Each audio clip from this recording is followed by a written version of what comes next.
Here is a great example of how words are used to cast spells without us even being aware of it, by Laurel Erica. We awake each morning and go off during the weekdays to earn a living at various jobs and undertakings until we come to the weekend. This seems perfectly acceptable to most people, but remember that a wake is a social gathering associated with death held before a funeral. Mourning is a state you are in grief over someone's death, and you would have to be in a weekdays to earn a living, since urns are for the ashes of the dead. We call our jobs undertakings. The word also can mean the profession of funeral management. The word job is a Hebrew word for persecuted. We get the weak end of the deal as we become weakened ourselves. We are not taught this form of magic because it has been hidden from us by the kings and rulers of this world, from our past and our present. The purpose of this is to prevent you from knowing the true intention of language and the powers that we all truly possess inside. The dark forces have been controlling people's life perceptions using magical spells for a very long time now. Their magic spells cannot control 100% of your mind, but they do affect your mind more than you may realize. Just like how subliminal message can affect your subconscious to a large degree.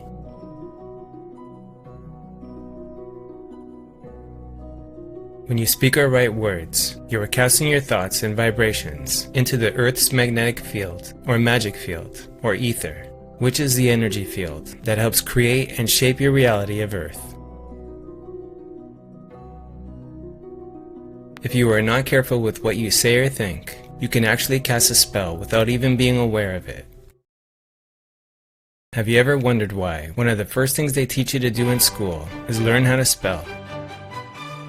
You are taught the alphabet and how to count numbers, which are designed using sacred geometry and sacred sound.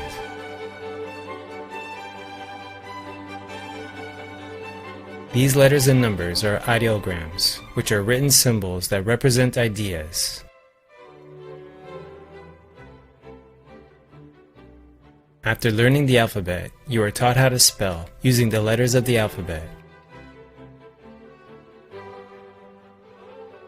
Why do you think they call it spelling?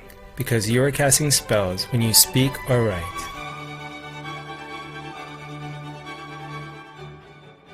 After learning how to spell words, you are taught to cast those spellings into sentences.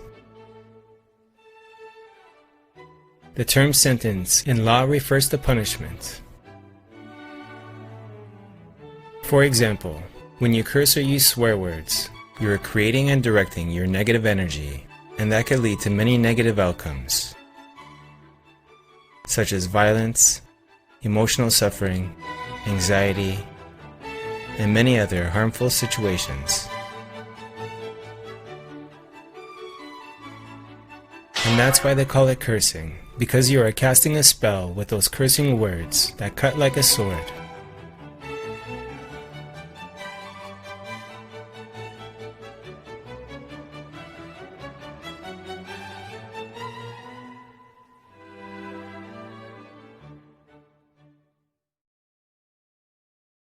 On the other hand, when you say or think positive and loving words, you are creating and directing a positive loving energy.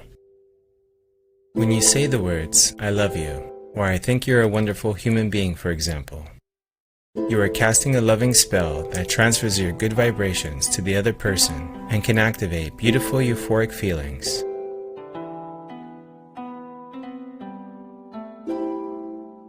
The most powerful thing in the world is loving energy.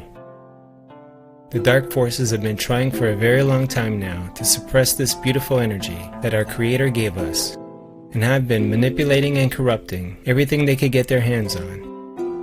But one thing they cannot control is your free will to love.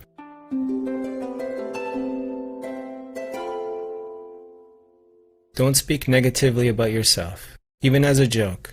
Your body doesn't know the difference. Words are energy and cast spells. That's why they call it spelling. Bruce Lee.